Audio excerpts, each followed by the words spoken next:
Right. Hello, everyone. I am so excited. This is our first interview here with a legend, Anne Osborne. Thank you guys for joining in. Anne has been a fruitarian, fruit-based for 32 years now.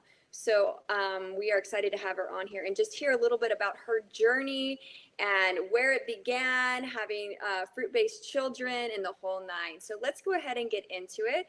And so tell us a little bit about your journey and why you began to be a fruitarian or fruit-based. Yeah, well, thanks for inviting me to chat today. And well, it all started when I was 20 years old. And I had what I thought reasonable good health, had no major health challenges. And I was living in the United Kingdom at the time, and I was at university.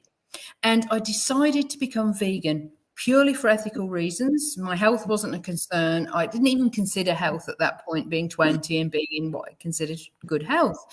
And a friend of mine and myself, we had been thinking about, we were already vegetarian, we'd been considering veganism, and we kind of knew that for us, that was the route to go. And for myself, I was no longer comfortable with many of the practices going on in the dairy and the egg industry. So overnight, that was it. We cut out all animal products. And as I said, I was at university and I was living outside of the university, and my student digs were at the bottom of a hill. And the student campus was at the top of the hill. So every day to get into university, I'd walk up this hill. And every single day, as I was going up, especially towards the top of the hill, I'd have a tightness in my chest and I'd be wheezy. When I breathed, it would be like a wheezy sound. And the very next day, and this is why I noticed it, after I stopped all animal products, I was at the top of the hill, and it was like a revelation. It just hit me. It was like, I'm at the top of the hill and I'm not wheezy and I'm not out of breath. And it was just like such a striking thing for me, because it was the very next day I'd given up animal products. There was nothing in my mind about any health benefits, but here I was the very next day and I wasn't getting the wheeziness. I've never had that wheeziness ever since. And so I started to really think then about the connection between what we consume and how we feel. And I was really very interested, and I started reading all sorts of books, and I started doing all types of vegan diet just to see which, affected me and which I felt best on. And I tried an Anne Wigmore, lots of greens, sprouts, wheatgrass. I tried a macrobiotic vegan diet, which was all organic, whole foods, but a lot of cooked foods. And I tried a general whole foods vegan diet, mixture of raw and mixture of cooked. And I felt good on all of them, but not that good on any one that I stuck at it with for more than about 18 months.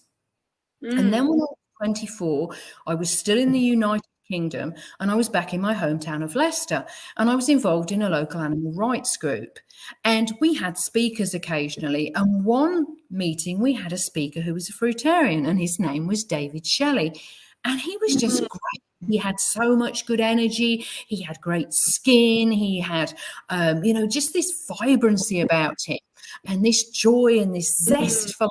And he exercised a lot. He was very fit, very healthy.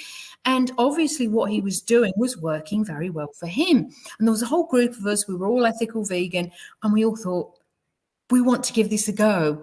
And we all did. Now, I was in the early stages of my first pregnancy at the time, so I did a gradual transition. I thought, I don't want to go straight from a vegan diet, even though I'd gradually been refining my diet over the years. I didn't want to go straight from a vegan diet to a fruitarian diet in case I eliminated a lot while I was pregnant. And that's how I got onto the fruitarian diet, and I've stuck with it. It stuck with me. It just ticks all the boxes. Ethically, environmentally, physically, mentally, spiritually. And it's just been such a joy. And I think I had a big advantage. Starting out, there was a whole group of us, about 6 of us. And so we had that social support. We had that networking locally, because we all lived in the same area. And in addition, we set up a local fruit buying group. So we were accessing organic, wonderfully, grown, great quality fruits from all around the world, and that really helped. And always got into it through the mono eating, not gourmet, not prepared. And I think because we were getting such great quality fruit, we were getting mangoes from Egypt, Wow. from Italy, sweet grenadilla from Burkina Faso. So all over the world, we were accessing this great quality fruit, and really to eat it in anything other than a mono state would, to me, be doing it a disservice because it was so perfect as it was. So that's how I started out, going vegan for purely ethical reasons, but noticing this huge change in health the very next day. I think if it had been a gradual change, it might not have struck me so much. And then wanting to know more about this connection between what we consume and how we feel and our health. And that led me eventually to discover the Fruitarian diet, which has worked for me. So that's why I've been on it for, 32 years now. Wow. That's amazing. I mean, and even back then to find, to have that ability to find someone to speak and talk about fruitarianism. And what year was that? That was in 1990. Yeah, in 1990. I mean, it's like very not even heard about. I mean, even now, it's like just getting out there. So in 1990, to be able to have that person in front of you is almost like it was really meant to be for you and the other friends. Are the other friends still fruitarian? One of them is. One of them I've lost touch with. But yeah, for a long time we all were, and then for various reasons, some of my friends decided. I believe they're all vegan still, but not necessarily. And also, they still all enjoy fruit. The ones that I'm still in touch with, but not necessarily, 100% raw. They do have some cooked food. Yeah. And tell me a little bit more. So you were in a transition from vegan to fruitarianism, like obviously while you were pregnant, you didn't want to fully transition. And I think this is a really good subject to talk about because we help a lot of people who are pregnant. I had a raw pregnancy as well. And a lot of women ask me, and they probably ask you too, like, hey, I see you and I want to go raw fruitarian and I just got pregnant. And how did you know at that age? I mean, at such a young age, like, I can't fully transition now. Like, how did you know that? I think because I'd read a lot of good material. I'd read a book that David Shelley had written. I'd read a lot of Arnold Ehret stuff, which goes through information about the transitional diet, and also Essie Honorable, I Live on Fruit, which is one of my favorite books. And Essie had been really, really sick. She'd been at death's door, I believe, in her 30s, and she'd met her future husband, who was a fruitarian, and he sort of said, look, you need to get on this diet straight away, no transition, because of the seriousness of her health challenges. And so she went straight on, but in her book, she talks about how difficult it was and how much she would recommend doing a transitional diet. So I had this information on transition.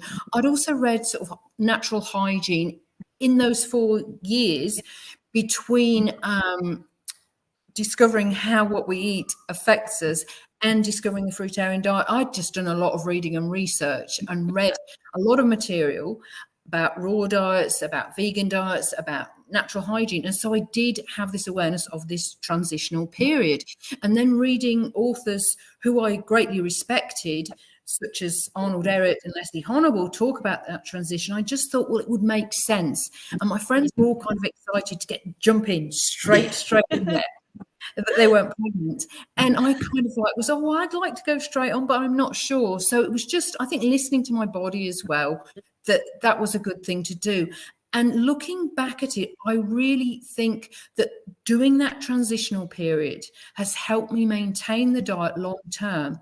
And the reasons for that are because when I was doing that transitional period, I would go sometimes, a month just on fruit. And then I would maybe have mostly fruit and a baked potato at night. So the foods I was having weren't highly processed vegan food. They were lightly cooked vegetable foods. So sweet potatoes, Irish potatoes, maybe some greens, maybe some spinach, foods like that.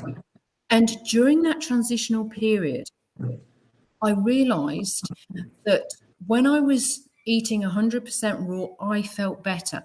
And I would never say 100% raw is the gold standard or it's for everybody. I think everybody has to find the balance that works best for them personally. There's no absolute rights, there's no absolute wrongs. But during that transitional period, I came to the realization that for me, 100% raw was best. And the days when I had some cooked food, and it might just be like a baked potato at night, so raw all day, baked potato at night, I didn't feel as good. And I noticed that my body odor changed. If I had cooked food more than 2 days in a row, my body odor changed, and also the taste in my mouth first thing in the morning was not as good as when I had 100% raw.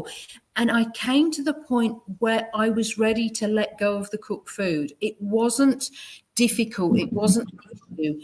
I let it go, and I didn't feel like I was denying myself anything. I didn't feel, oh, I can never have this again. I can never have that anymore. And then we can rebel against that if we tell ourselves we're never ever going to have potato again. Yeah.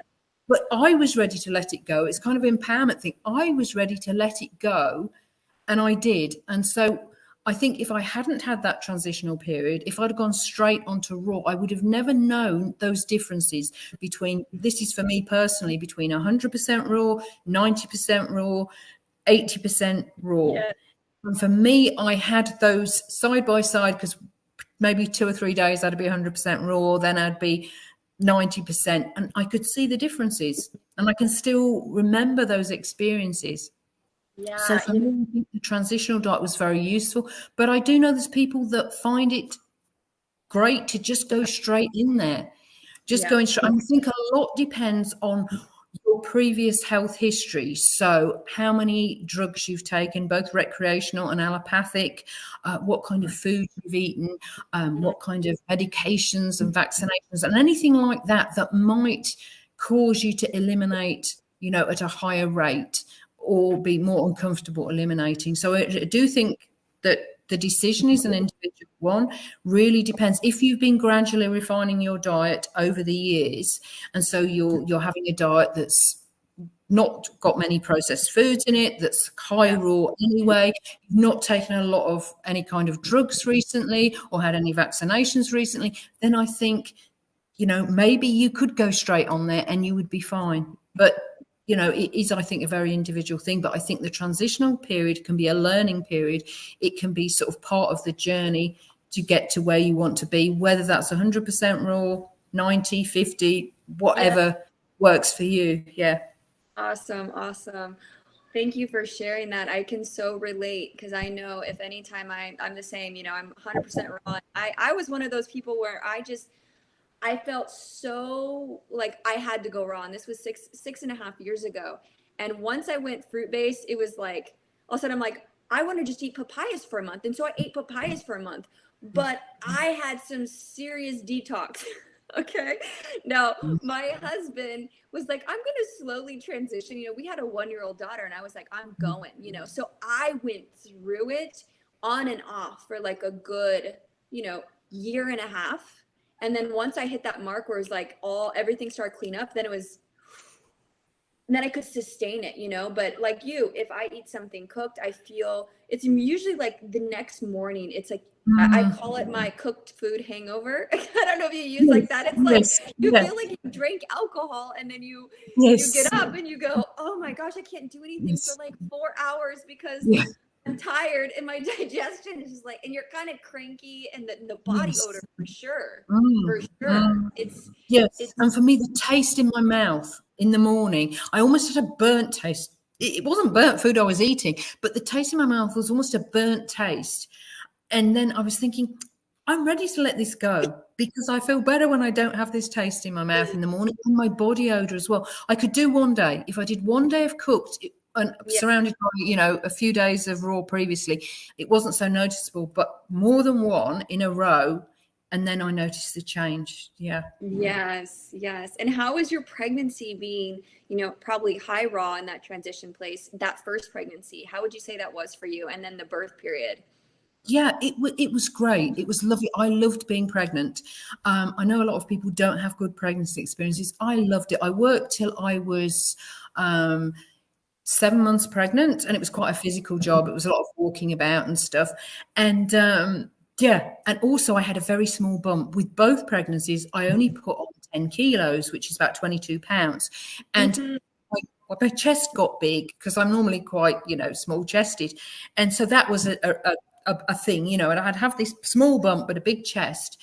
And people wouldn't realize that. I don't know if they thought I'd had plastic surgery, but they didn't realize I was pregnant. And at work, I didn't mention it until I wanted to leave because I didn't want to say, oh, you can't do the job anymore because you're pregnant. So I felt great. All my hormones were buzzing. I just loved it. Felt so good. Was active, right up until the end of my pregnancy.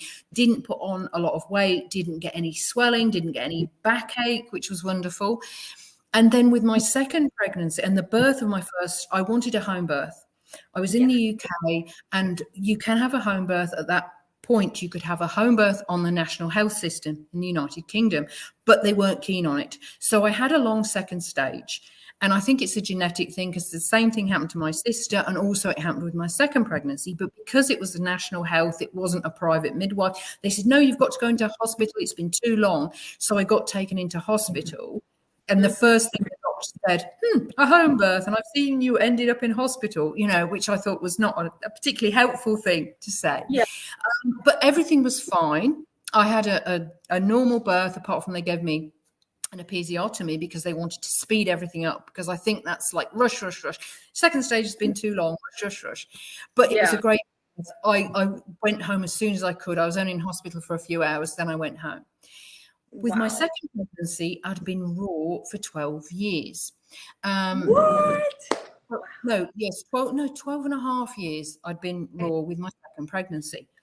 And so I had a great pregnancy again. I worked till I was 8 months pregnant. Again, put on 10 kilos or 22 pounds. A lot of people didn't know I was pregnant. I left work. I was doing massage and reflexology. I left for somebody else. Left work when I was 8 months pregnant, and nobody knew until I told them, because I just had some pants on that weren't tight, and I had this small bump. Great pregnancy again. And I had a private midwife this time, exactly the same, long second stage, but she just let me do my thing. She monitored the baby, made sure I was fine. I had a water birth. And the really good thing was, because I'd had an episiotomy with my first pregnancy, because they wanted to hurry me up, I thought, well, maybe I'll have to have an episiotomy again. Maybe I'll tear because I've already got an episiotomy, and obviously you get scar tissue there. But I didn't even tear. And it was just amazing. I was 12 and a half years older. Wow. And then one thing I was concerned about, so with my first pregnancy, I was still in transition, so I wasn't 100% raw. And it took my stomach about 3 months to really go down to what it was before.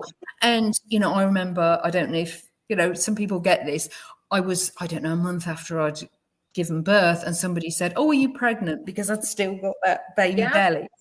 But anyway, so I was expecting it with my second pregnancy, especially being 12 and a half years older.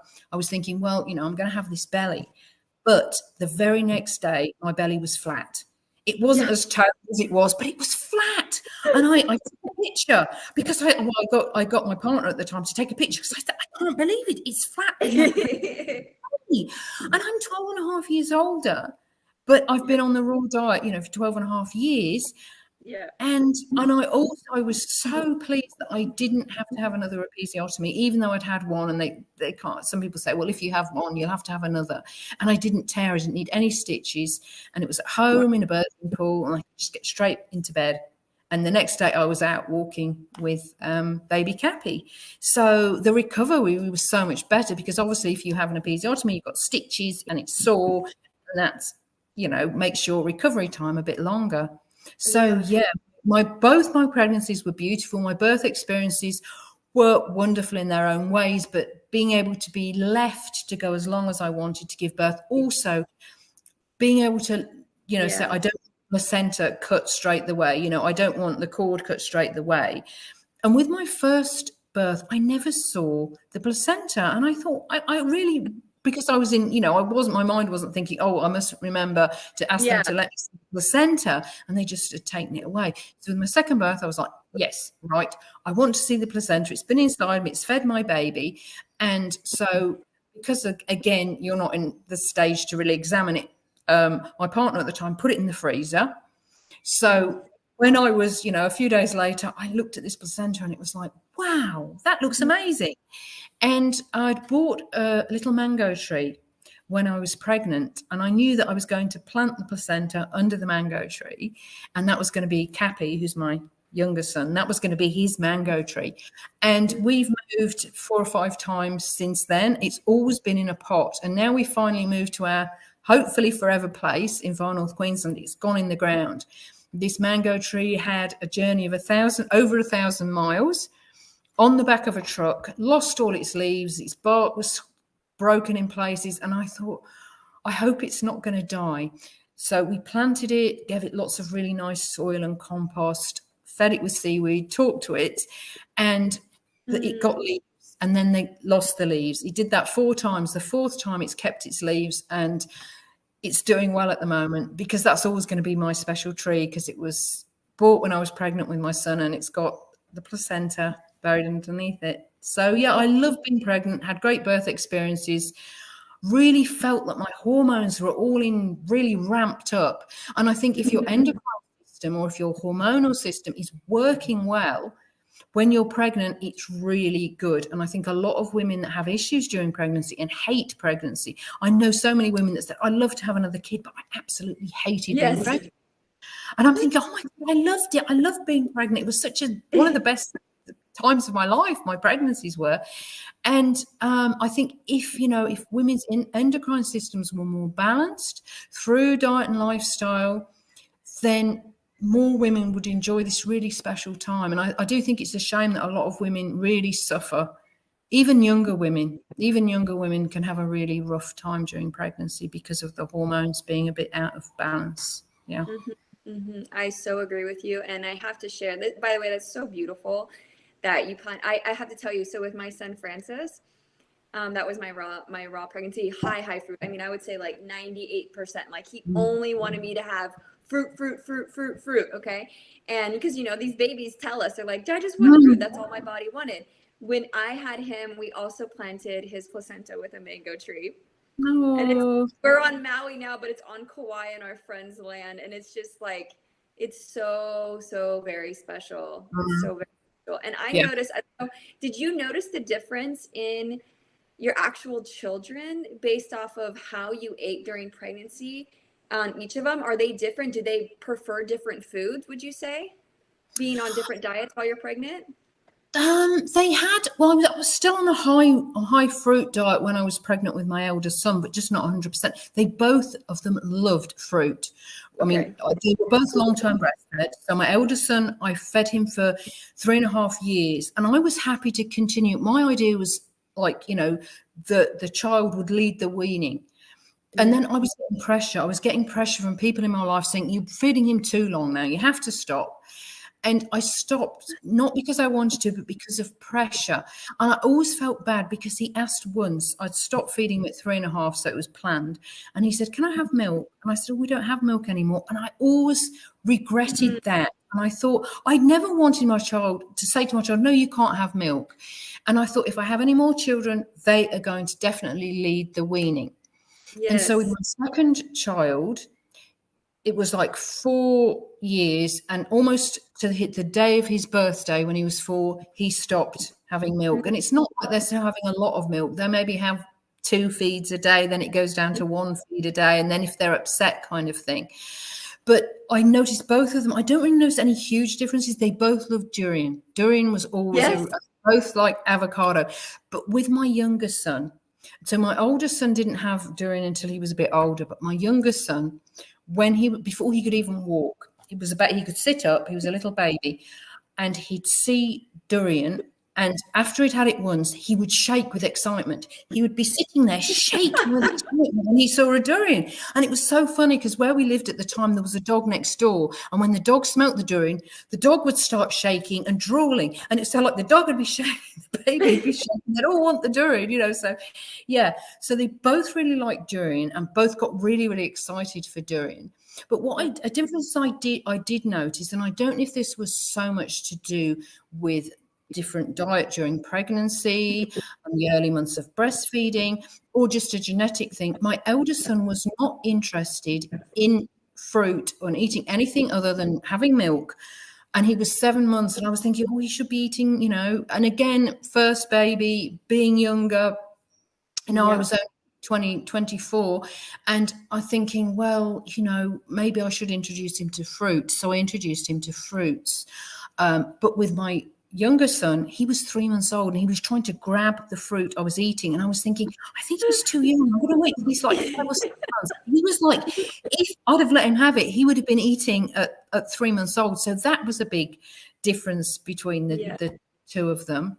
But wow. I really think that, I with my second child, just letting them self-wean, I was really pleased that I was able to do that and not ever have to say, no, we don't have milk anymore, because I just wanted my child to lead that. But one thing I did notice, which was interesting, so my elder son stopped having milk when he was 3.5, and I do think he still needed it, because when he stopped having milk, he ate twice as much fruit right from that first day. So the fact that he asked for milk afterwards, the fact that he was later to eat solids, I think he was getting more from the milk at that period. When my younger son self-weaned at 4 years old, I didn't notice any difference in the amount of fruit he ate, but that was a big thing that I noticed. I thought, wow, I didn't realize he was getting so much from the milk with my elder son. He's eating twice as much now he's not having milk, because he'd only have maybe one feed a day. But he's obviously getting some stuff from that. And, in hindsight, I would not have weaned him at 3.5 years. I would have let him go on. But he did have 3.5 years of mother's milk, but I would have let him wean when he was ready to let go of it. Yeah. Yeah. I mean, that pressure from other people and them giving their opinions, it's hard, especially when you're young and you have your first pregnancy, We sometimes second guess ourselves, and then it happens, and then we learn with the second one. And would you say too that, so did you raise both your kids fruitarian, or did you allow them to have like vegetables too, or like what was that process like for you, just having kids in this? Well, they always wanted fruit. That's what they wanted.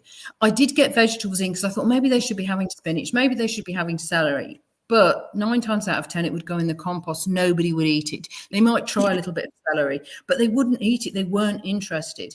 If they'd have been interested, sure enough, they did have nuts as well. They did have raw nuts. So I think, for the protein and for the higher fat content. But they weren't really interested in vegetables. Neither of them were interested in vegetables. If they had been, I wouldn't have been averse. If they'd have said, I really like to have a bowl of spinach, or I really fancy some carrots, or whatever they wanted, I would have got it in, I wouldn't have had a problem. So both of them were like raw until they were about 14. And then I think it was very difficult with peer pressure at school. And so both of them, when they were about 14, said, look, we want to eat some cooked vegan food. And I figured that at 14, they were old enough to make that decision. And then I'd cook them some vegan food, simple vegan meals and baked potatoes and things like that. So, but they were both raw, high fruit with some nuts until they were 14. Yeah. Amazing. And how old are your children now? My eldest son is 32 and my younger son's 19. Well, and are they both still high fruit and then some vegan as well? My younger son is more, he's high fruit, but like when they were kids, they never really got sick. They weren't immunized, but neither of them got any of the childhood illnesses. And my son had a blood test for chicken pox, and I'd wanted him to get chicken pox because I thought he gets it when he's younger, it's better. So his cousins had chicken pox. Kids at school had chicken pox. We went camping once, and the kids there all on the campsite had chicken pox. Go and play with them. Go and play with these kids. And he never got any symptoms of chicken pox. But when he had his blood results, it showed that he had immunity to chicken pox. So I think that is the ultimate immunity. Your child gets natural immunity to chicken pox or measles or mumps or whatever, but don't show any symptoms because their immune system is strong. So they don't actually get any symptoms, but they've got the antibodies to it. And I think that is the perfect way to get natural immunity. Yeah. I mean, they're just getting loaded with enzymes all the time, eating all the fruits, and they don't Mm. like, my children very rarely get sick. I remember we were so weirded out because we went to Florida and we moved to Florida for about a year, and we were thinking, oh, there's going to be so much fruit. It's going to be so clean because we Yes. were living in Hawaii for 4 years. And it Yeah. was the opposite. It was Mm. actually, that's when we started getting sick. And like within four Mm. months, I was like, there's something going on here. They were spraying Mm. chemicals in the air, and the Yes. food could never be fully organic because they always had some kind of chemical spray or something Yeah. happening. I was like, I can tell that my children are not getting what they need, and that's why, like, Mm. within 1 year, I was like, we got to get out of here. We got to get out of here because Yes. they started having allergies and wheezing. I'm like, this is Mm. impossible. Like, what's going on Yes. with Yeah. all of us? And so you can tell immediately. But thankfully, because of their diet, most kids would be down for days and be really sick, and they would jump out Yes. of it almost immediately, Yes. Yeah. And what I noticed with both my children, when they went to eat cooked food as well as raw, they did get more sickness. They did get, more compromises to their immune system, or their immune systems maybe weren't quite as strong. But with both of them, when they're sick, they go back to eating fruit. So that is really interesting that when they're not well, all they want is fruit. And my younger son had a virus a little while ago, and he went on like raw for about a couple of weeks. He went back to all raw. And he has done like periods where he'll go all raw for a week, or he'll go all raw for 10 days or whatever. So he does, and I think of the two, he's the more likely, I think, to go back to an all raw diet at some point. But obviously they're adults, they make their choices. Exactly. You want your children to be as healthy as possible, but they're their own people, so they make choices and they learn from those choices. And life isn't all about diet. Yes, I do think diet's very important, but there are also many things, like you were saying about the chemicals and the air in Florida. That is very important as well, and positive thinking and sunshine and exercise. So we have all these things that come Yes. together like a jigsaw puzzle. So all these pieces that come Totally. together for good health. And I think diet's a great big piece in that jigsaw Yeah. puzzle, but it's not the only one. Yeah. Well, and that is a great lead into what I wanted to talk about next. As you guys know, here at Self Illumination, we are all about the emotional and the spiritual process, and we believe that the fruits are the propeller of that, right? So can you tell me about the spiritual experience and the emotional experience that you've had with eating fruits? A lot of people say their psychic abilities come in, they can read people's minds, they can see colors, all the above. Can you share a little bit about that journey for us? Yeah, I think one thing that I really noticed was synchronicity. And especially when I'm doing a mono diet, I just get this amazing synchronicity. And it's like, wow, and I'll just share one example, because this is like really stays with me. And I think about this a lot. So I was camping with my eldest son. We didn't have a lot of money, but we always used to like to go away to the seaside. So we used to get 3 buses to get there with a backpack and a tent, and we'd camp at this campsite that had quite nice facilities, but was quite cheap just to pitch a tent there. But you could put all the facilities there. And we'd get up every morning early and we'd walk down to the beach, sort of just after sunrise.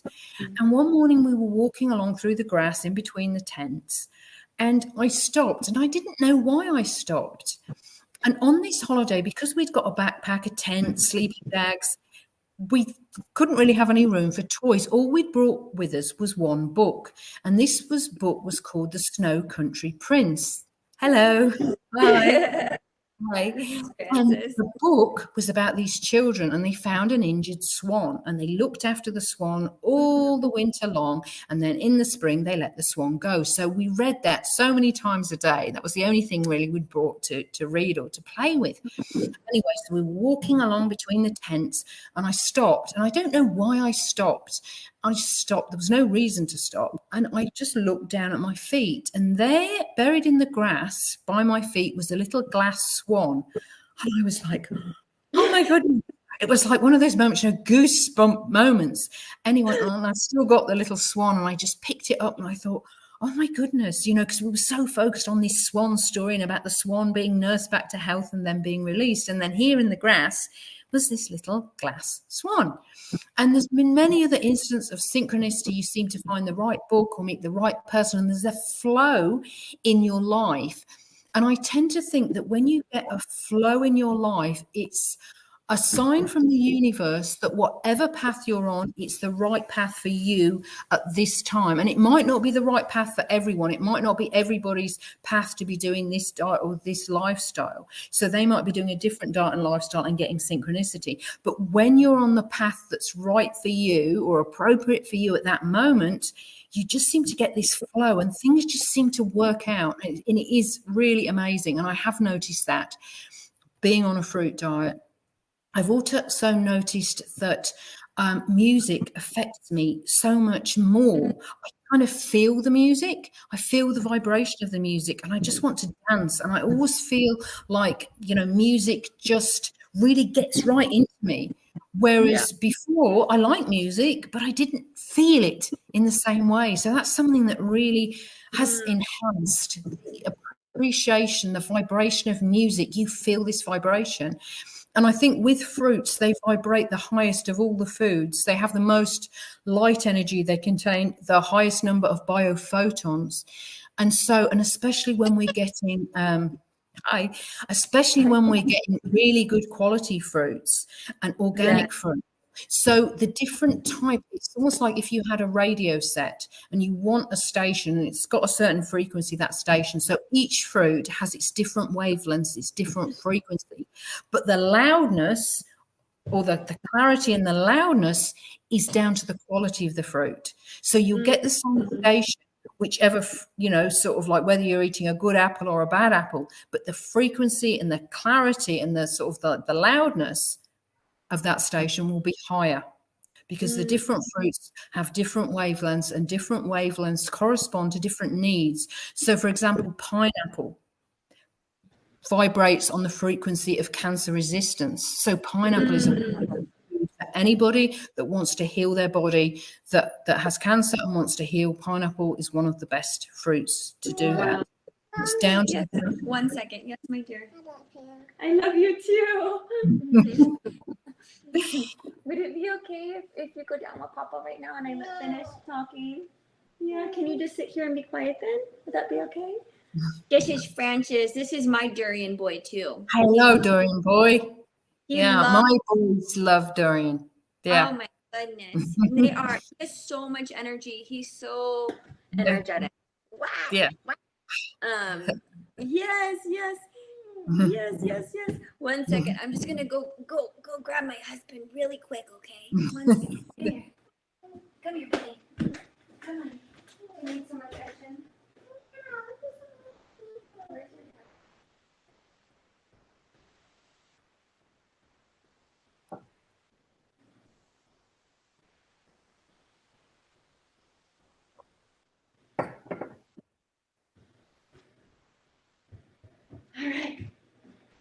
As you know, a mother, he's 3. He's 3, so good. I love where you're going with this, the frequencies of the different foods. So like with citrus has a frequency which is great for respiratory illnesses or viruses. And even like, we saw some stuff coming out with the recent respiratory viruses going around. We saw, information coming out that vitamin C is great as a protection against these viruses. Well, even better than taking artificial vitamin C are the citrus fruits. So citrus fruits, if you feel you've got a virus coming on, if you feel a bit run down, if it's flu season, citrus is brilliant, and especially if you can get organic, naturally grown, because that's going to be amplified. They're all going to have that, the same wavelengths, but the amplitude.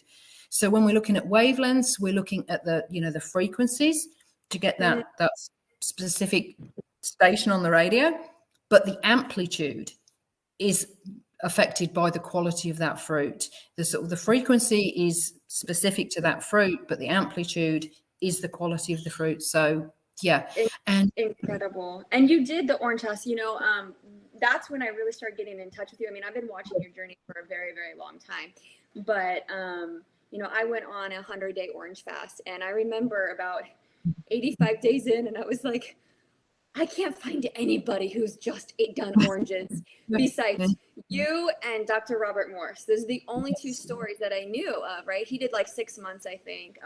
And so when I reached out to you, I was like, okay, I have to tell me about this journey that you had with your mono orange fast, whether it was juicing or eating the oranges. Can you share a little bit about that, and then Yeah. maybe go into the amplitude of what was happening? Yes. Well, it was always very special to me. And I believe that my first extended mono orange juice diet really helped me thrive on this diet. So I'd been on the diet for a few years, and a friend of mine who was also into the raw diet, but always seemed to get waylaid by cooked foods, said, look, I'm going to do an orange juice mono diet. Why don't you join me? And I thought, well, why not? And I had zero expectations because it was all his idea. I just thought, yeah, this sounds like interesting. I'll give it a go. So anyhow, we started out. Now, he didn't even do a day. He ended up, I think, having coffee and mashed potatoes. But I thought, oh, I like this. I'll carry on. And I carried on and I carried on, and I felt great and light. And at one point, I was in the island of Sark. I was staying there. And it's a beautiful island. It has no cars, hardly any pollution, no crime. It's one of the Channel Islands between France and England in the English Channel. Anyhow, there's a beautiful beach there, and it's called La Grande Greve Beach. And there's, I think, 327 or 300 and something steps to get down to the beach, which is fine, but it's coming back up again. So the year before, I'd taken my eldest son on a back carrier, and I'd had to stop. And he was probably like 14 pounds lighter the year before. I had to stop coming up. The first time I did it, when I'd done it a few times, I could just go straight up the steps without a break. Yeah. But the first time I took 2 or 3 breaks. So when I was in the middle of my mono orange juice diet, I was probably about 14 pounds lighter. He was 14 pounds heavier, and I just went straight up the steps. I just had this flow of energy. The blockages, it's like Arnold Ehret says, that vitality equals power minus obstructions, or V equals P minus O. And your vitality, because I was just like whoosh, up the steps, and I just felt great. It felt so good, but I did lose quite a lot of weight. And so I stopped doing the diet because of pressure from other people. I was only a couple of years into the diet, and, other people were like, oh, you lost too much weight. And I didn't really have an awareness. And I was camping on Sark, and on the last day, the person I was camping with said, I really don't like camping. Can we just stay in a guest house? There are the last 2 days. I said, okay, that's fine, because we'd camped for a few weeks. And in the guest house, they had a full-length mirror, and they also had a set of scales. And when I looked at myself in the mirror, I thought, oh, my goodness, I am so thin compared to what I normally am. And I was normally slim anyway. And my weight was like the lowest it had ever been as an adult. And I thought, oh, my goodness, I felt great. I had so much energy. I had more energy, more stamina. I just felt invincible. But I was getting this pressure, and I thought, well, maybe I am losing too much weight. And I stopped the orange juice diet on day 52. And I knew I'd broken it early because I broke the diet on a green gauge plum from my dad's garden, which are always amazing, and also a really nice mango. And both of them tasted like ashes in my mouth. They tasted of nothing. And I knew at that point that I'd broken the diet early. All I wanted was orange juice. Mm-hmm. Subsequent orange juice diets, when I've broken them, I remember one, I broke it on a perfectly ripe, astringent persimmon, and it tasted like heaven. And I knew that was the right time to break it. But anyway, going back to the first diet, after I broke the diet, before I went on this mono diet, what I'd found was that I needed to eat quite a lot of fruit to maintain my weight. I had great energy, but I had to eat quite a lot. And after the diet, because I'd had no expectations, I wasn't thinking I'm going to go on this diet and this is going to happen and that's going to happen and this is going to happen. I just didn't have any expectations. But when I finished, I just felt that fruit was doing me so much more good, and I need about half the amount to maintain my weight. So what I think happened during this diet was that my digestive system just got a real cleanup. The little villi, the little microscopic projections really sort of started working more effectively. And I was assimilating so much more of what I was eating. So I was feeling the fruit was doing me more good because I was assimilating not only more macronutrients, so not only assimilating more carbohydrates, proteins, and fats, I was also assimilating more of the micronutrients, so assimilating more of the vitamins, more of the minerals, more of the antioxidants. And it was just like, wow. And it was such a great experience. I was a little bit miffed because I'd broken it early, But, you know, it was what it was. And I've gone on to do longer orange juice diets. And my health has always been great on orange juice. I've, you know, been sick on the diets. I've always felt, you know, really vibrant and really just wonderful. And always afterwards, my digestive system is great on fruit, but it goes up a notch. It's like if I was a car and I was going into the garage for a service, when I do the mono orange juice diets, and I do tend to do them every year, 1 or 2, and I just love it. And I'm thinking of doing one in a bit because I've got a fridge full of blood oranges. So I'm thinking it's going to be time maybe to do a blood orange mono diet. But yeah, I've done 21 days just on blood oranges, which was fantastic because with the blood orange, you're getting the benefits of the citrus, but you're also getting the berry. It has the benefits, the antioxidants that are in, you know, the purple fruits in the berries. So I think they're, you know, you're getting a double whammy with the blood orange. Yes.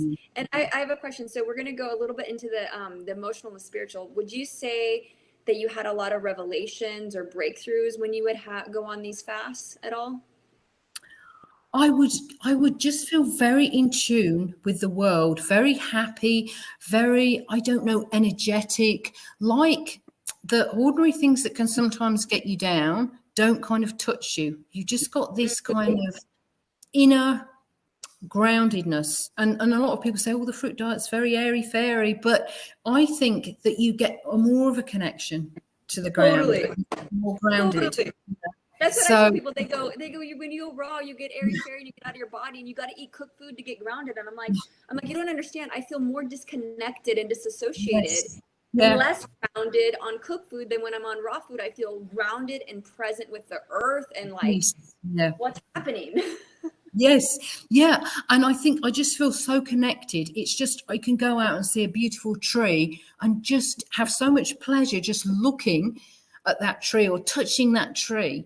Very simple things. And I think as well, one of the benefits is that you don't need all the trappings of the modern world. You don't need the latest this, the latest that. You don't need a lot of material possessions. I think one thing that really strikes me when on a mono diet, the very simple things in life, going for a walk, going into the sea, you know, looking at nature, seeing a beautiful animal in the wild, they are the most precious things.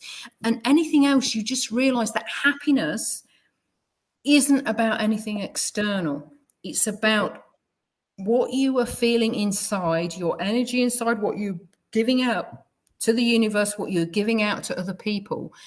And that, you know, is what makes you happy and contented and joyous. And all material things are just fripperies. You know, yes, it's nice to get a new dress, or it's nice to, you know, sort of maybe have, you know, a new piece of electronic equipment if it's useful to you in your life. But those things don't really make you happy.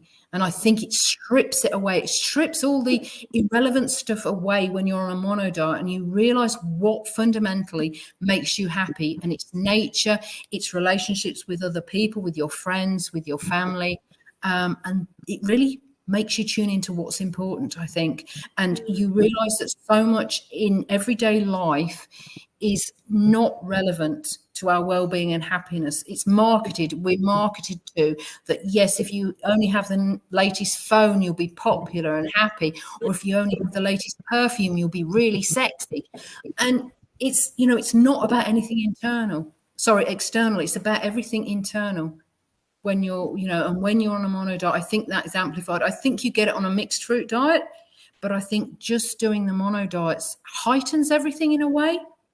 So totally. Yeah, I definitely felt that when I went on pure oranges. I was like, whoa, everything. I mean, it's like the vibration of, like you said, the orange or the citrus. You know, they say it's the, I can't remember what scripture I found this in, but it was in a Hindu scripture. They talk about the orange being the closest to the heavens. So it receives the most amount of light codes than any other fruit. So when you're eating orange, it's like receiving heaven. And I felt this euphoric state all the time. And like, you know, obviously you have the emotional, you know, when you're like that which is not in that euphoric state, it comes out and you're like, oh, I had my little cry out. And then you go back to that euphoria. And it feels so good. And it almost is like, like you said, you don't need anything else but this citrus, right? Or even anything outside, because you're fulfilled in here, you know? Yes. Yeah. And I remember I broke mine on because we were in the States at the time, but I broke my orange fast actually. I flew back to Hawaii because we were moving back to Hawaii after being in this, what was in Florida. And I remember I was like, okay, so what fruit am I going to eat to break this, right? Because I went on the plane with like, 12 pounds of oranges, and I'm just eating them and all the above. And I wake up the next morning, I walk out from the place we're staying, and a piece of noni drops in front of me.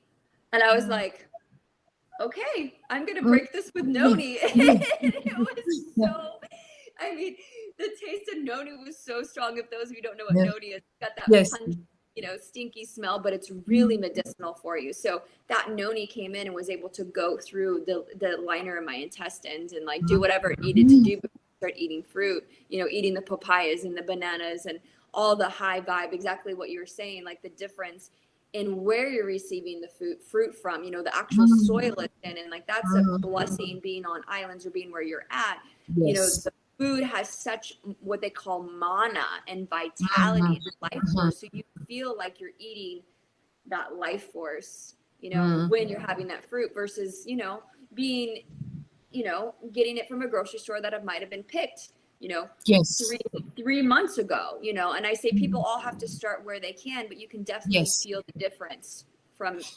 eating the different types of fruit. And I think as well, it's more of an experience. There's like times I remember, like when there was a mamey sapote and it was just on the floor, it had just fallen from the tree and it was sun warmed, and just eating it was more than physical nourishment. It was an experience. It was a sort of emotional, mental, spiritual experience. And you remember those times. There was another time we had a friend and he had Grumachama cherries, and they were perfectly ripe on the bush, and it was a sunny afternoon and we picked them and they were like warm custard. And I think to pick something perfectly ripe from the tree is just an experience above and beyond normal eating. And I remember, like my younger son, there was a tree that was it was a jackfruit tree, and it was the gloopy jackfruit, and he just loved this tree. It was just like a wild growing tree, and we used to go and forage the jackfruit under it.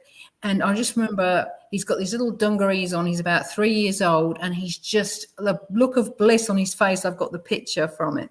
Eating this gloopy jackfruit in his little dungarees, and it was just like straight off the floor. So I think that kind of food is more than just physical nourishment. And I think when we're buying a lot of supermarket food, and I agree, we have to start where we can.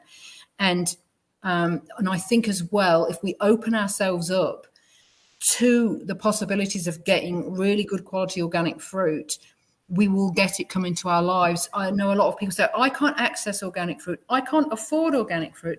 I've been a single parent on a very, very low income, and I've still managed to access really good quality organic fruit. And I think if you tell yourself, I can access, or I'm accessing good quality organic fruit, I'm able to, have the abundance to afford it, you will get it into your life. Because I know I've been there on a really low income, really, really low income, and I still managed it. And it's not just about having faith in it. And I think that's important. I think as well, we have to do the work. It's like the phrase, have faith in God, but tie your camel. What it's saying is, have faith, you're going to get that. But there's work needed, going out to the markets, looking at wholesalers, doing the sort of the research needed, but also having that faith is so important. But yes, do what you can. And I think you will find the more you get sort of into fruit, the more it will come into your life, and you will find it in many unexpected ways, and open yourself up to endless possibilities. If you're telling yourself, I can't afford this, I can't access it, you're programming your subconscious to like, okay, we can't afford this fruit, we can't access it. And it's so much less likely to happen than if you're open to it happening. Even if you think, how can I possibly get this fruit in my life? Believe that you can, and amazing things do happen. Yeah. Beautiful. Oh, that is a wonderful support for people and encouragement for those out there that are listening to this and like want to do this diet and unsure, like you said, or not, don't have the funds. I've been there as well and didn't have it, and going, how are we gonna get this fruit? And literally, I remember somebody coming up to me and handing me like a box of fruit or watermelon, like, oh, my friends don't need this anymore, and we're in Hawaii and they just hand us all this fruit. I'm like, there's today's food, you know what I mean? Because nature will always provide. And exactly what you said, having that faith and having that hope, and then also, you know, taking those action steps. And I think as well too, you know, maybe we can go a little bit into this and then I'll let you go. I know this is just such fun, juicy. It's so awesome having this conversation with you. Is actually growing the food. And that's one of the things that my husband does, is like, he was so into this diet and he was like, the food, the nutrients is not there in this food. And so he learned from these people over in Brazil called syntropic agroforestry. And actually, do you know syntropic? Yeah. Yes, So that's, we have it in Australia. Yeah. Yeah. beautiful, beautiful. And so like that, bringing the nutrients back into the food, but then also regenerating the earth with it too. And the amount of food that you can produce, the abundance is like 100-fold. It's like the entire world would be taken care of. Imagine if we had trees everywhere where all you would have to do, your supermarket was walk outside and go take a walk and you'll find your fruit. You know what I mean? It would be so easy. Yeah, I think that's just so wonderful. And I think, I've looked a little bit about syntropics and how it started off, and it was just marvelous, the before and after shots of this person's place who did the syntropics. And there are people doing that in Australia. And I find one great thing is seaweed. So I've got this seaweed that's dried and I dilute it in water and I spray it. It's a local company that produce it. And it makes such a difference. So the mango tree I was telling you about, the poor little mango tree that had to go 1,000 miles on the back of a truck, lost all its leaves, a lot of its bark, wasn't sure if it was going to come good. I've been spraying it with seaweed and its leaves have gone huge. I've never seen such big leaves on a mango tree. I'm like, oh my goodness. And I'm looking at the other mango trees and I'm thinking, it's leaves. And I know different varieties of mango, that does make a difference, but it never had such, I'm sure it didn't have such big leaves before. And just because where we are, I've heard from a couple of people, Australia is old soil, but where we are, we're inland and we're high altitude and the soil in our area is low in iodine. And I'm trying to eat a lot of local produce and also grow my own. So for me, it's become important to put seaweed on the trees or in the soil around the trees that we're growing to build up the iodine in our soils. And also I have actually started to take a little bit of this seaweed powder because normally I don't supplement, but with learning that, and I'm trying to work towards self-sufficiency, buying mostly locally grown fruit, learning about the deficiency in the soil, not wanting to take any inorganic iodine because of health issues I believe can be associated with inorganic iodine, but just having a little pinch of the seaweed. I think if it's doing this to the plants, then, you know, just having a little sprinkling of it. If I was living in an area where there was a good levels of iodine in the soil, you know, I probably wouldn't be taking a little pinch of seaweed. Or once we're more established here, we've only been here just under 2 years. Once we've built our soils up more and we're eating more of our own fruit, again, probably not being so necessary. But, you know, I've never noticed an iodine deficiency. I've never supplemented iodine throughout the 32 years. I've never really had salt because salt doesn't agree with me. So I've not had iodized salt during that period. And I haven't had any noticeable deficiency symptoms, but I have lived near the coast, the previous place I lived, and also used to eat pig face fruit, which is very high in sodium on occasions, and also is high in iodine. So living further away from the sea, I made that decision just to have a little bit of seaweed after I'd seen what it did to the plants, really. Yeah. And then you can see what it's going to do to you. That's incredible. A reflection of nature, you know, like seeing, I mean, there's always something. I swear, if we have any kind of deficiency or anything happening with us, you just go outside and nature will show you like something growing, you know what I mean, right there for you that you need to eat. So that's That's amazing. And imagine like having that in all the soils, and like as you start growing more of your food and bringing that iodine in, what it can Yes. do to every plant that you have. Yeah, and it's lovely just seeing the plants thrive and grow. And some of the plants that we brought with us, they had a tough time because it was a long journey for them, and they're just seeing them come back to life. And also, when we moved into the place, it had been empty for 4 months during the dry season, so a lot of the trees had really suffered not being watered for 4 months, and just trying to bring them back. And it's like 2 years, and some of them are still coming back, but just seeing the changes is wonderful. I think that's such a joy and a benefit of growing your own fruit. It's not just about getting the fruit. Yes, it's wonderful when the fruit sets, and it's wonderful watching the fruit grow, and it's even more wonderful picking the fruit and eating it. But just even seeing the trees get more healthy and growing more leaves, and just being a part of that journey, even without the fruit that you get from those trees, I think is just really, really pleasurable. It's really a lovely part of life.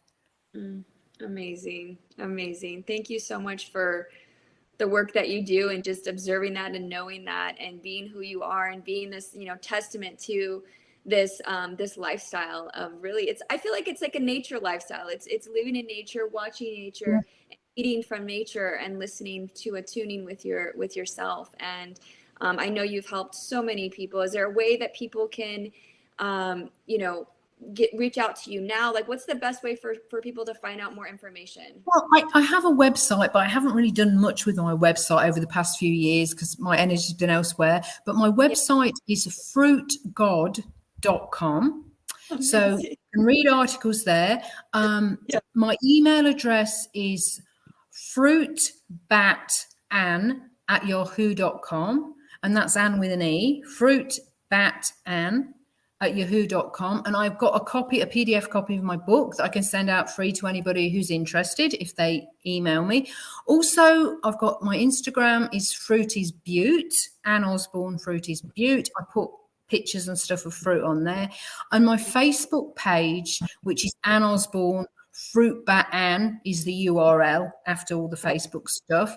I've got quite a bit of information on there. I've got some albums. I've got an album of about 150 newspaper clippings, old newspaper clippings, that give all information about the fruit diet, because in years past it was promoted a lot more in the mass media and the mainstream media. And I've also got an album which is all about some research done on athletes in Pretoria in South Africa who are on a fruit diet. So there's a lot of information on my Facebook page. Instagram, Facebook, email me if you want a free PDF copy of my book, and my website's fruitgod.com. Yeah. Amazing. Do you have anything upcoming for people to either watch or share? Any kind of event you're doing that you would like them to know about? Not particular event. I've got some interviews on Facebook. I've done a few interviews recently. So usually if you Google my name, you'll find them on Facebook. I would like, when things are a bit more established here, I would like to put on a fruit festival in Queensland, have a Queensland fruit festival. So because we've got a beautiful place that's kind of, it's events have been hosted here before, so it's kind of the right kind of space for events. So that's something in the pipeline. I'm not traveling any at the moment to go to any events in the near future, because really my husband works away, so I'm doing most of the work here, and I really don't have the time to take off, because I need to do every day looking after all the plants and looking after the little animals here and that. So yeah. Yeah, thank you so much for jumping on here today. Like I said, it's just, I remember for myself, deciding to do this and going to your videos and watching them and seeing you and going, okay, if she can do this for this long, this is possible, despite what anybody would say. I remember I wanted to do this at 26 years old, and I didn't because of what people said. And it took me till I was 31 to go, okay, I have to do this now. My health is on it in life. And I'm just so grateful for you and everybody that you're watching. Again, this is Anne Osborne. Thank you so much. It's been a pleasure.